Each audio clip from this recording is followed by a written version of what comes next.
یہ جو شیعہ فرقہ ہے یہ بائی پروڈکٹ ہے ناصبیوں کی. جب شیعہ نے علی پہ مظالم ہوئے بنو امیہ کے دور میں حضرت علی پہ لعنتیں کی گئی تو وہ غصہ جمع ہوتے ہوتے یہ اینڈ رزلٹ نکلا. جس طرح میں آج آپ کو بتاتا ہوں کہ آپ کے ایکس آرمی چیف نے جاتے ہوئے آخری تقریر کی ہے کہ 70 سال سے فوج قربانیاں دے رہی ہے لیکن دنیا میں سب سے زیادہ گالیاں ہماری فوج کھاتی ہے باوجود اس کے کہ سب سے زیادہ قربانیاں ہم لوگ دیتے ہیں. تو انہوں نے کیا کہا کہ اس کی ریزن یہ تھی کہ ہم پالیٹکس میں دخل دیتے تھے, اب ہم نہیں دیں گے. یہی کہا نا.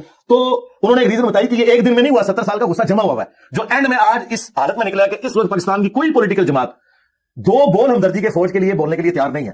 اس کی وجہ ان کی پالیسیز ہے پیچھے کی. اب انہوں نے ٹھیک کیا نا, تو اب ذرا رکو, ذرا صبر کرو, آگے چلو, اتنی جلدی تو نہیں ہوگا.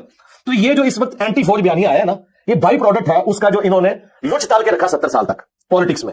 اب یہاں پہ ہے, جب یہ لچ تال کے رکھے گی بنو امیہ 60 سال تک ممبروں پہ حضرت علی پہ لعنت کروائے گی, جب یہ لچ تال کے رکھے گی بنو امیہ 60 سال تک ممبروں پہ حضرت علی پہ لعنت کروائے گی, جب یہ لچ تال کے رکھے گی بنو امیہ 60 سال تک ممبروں پہ حضرت علی پہ لعنت کروائے گی, تو اس کا اینڈ رزلٹ پھر یہ نکلے گا کہ رافضیت کا فتنہ اٹھے گا.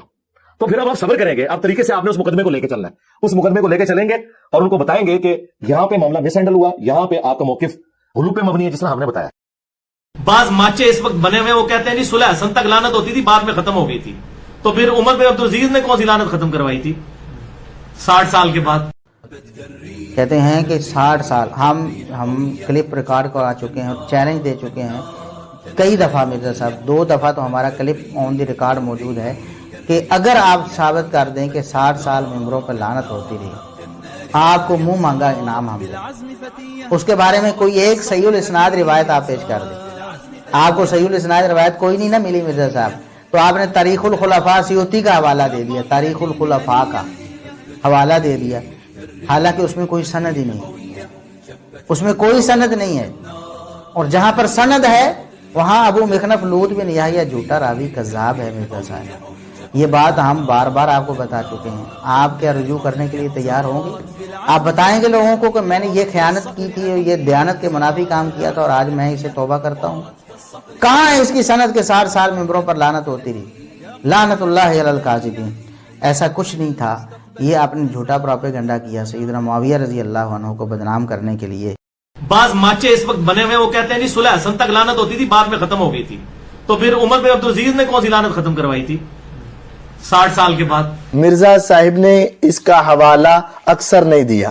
تقریر میں بات کر جاتے ہیں لیکن حوالہ نہیں دیتے. کیوں؟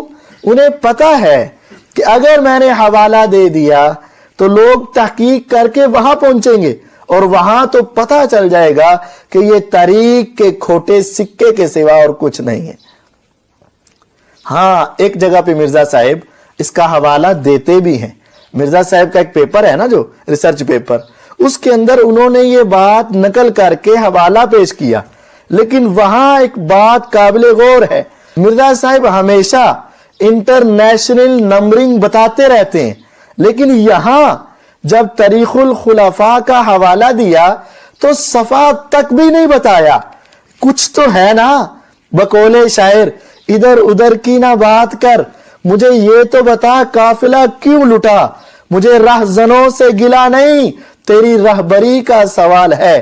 مرزا صاحب تیری رہبری کا سوال ہے.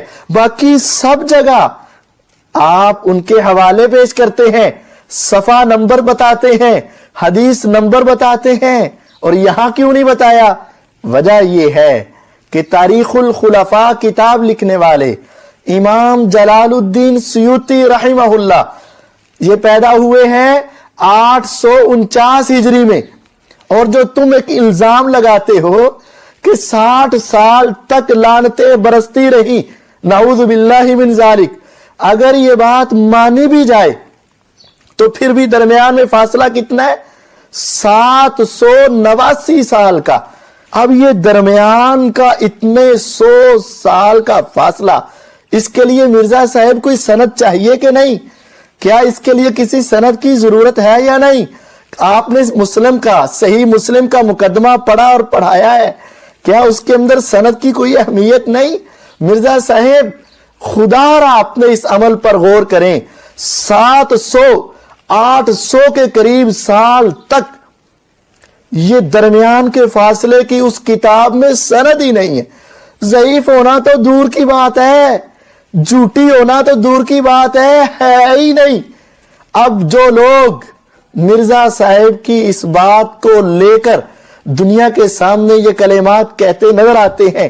میرا ان سے ایک معصومانہ سا سوال ہے کہ ایک حدیث ابو داود، ترمذی، نسائی میں موجود بھی ہو، سند بھی موجود ہو، اس کا ایک راوی ضعیف ہو تو ماننے کے لیے تیار نہیں ہو، اور جو 789 سال کا فاصلہ ہو اور اس کی سند بھی نہ ہو اور ضعیف بھی سند نہ ہو، اس کو آنکھیں بند کر کے مان لینا، یہ کیا صحابہ کی توہین نہیں ہے؟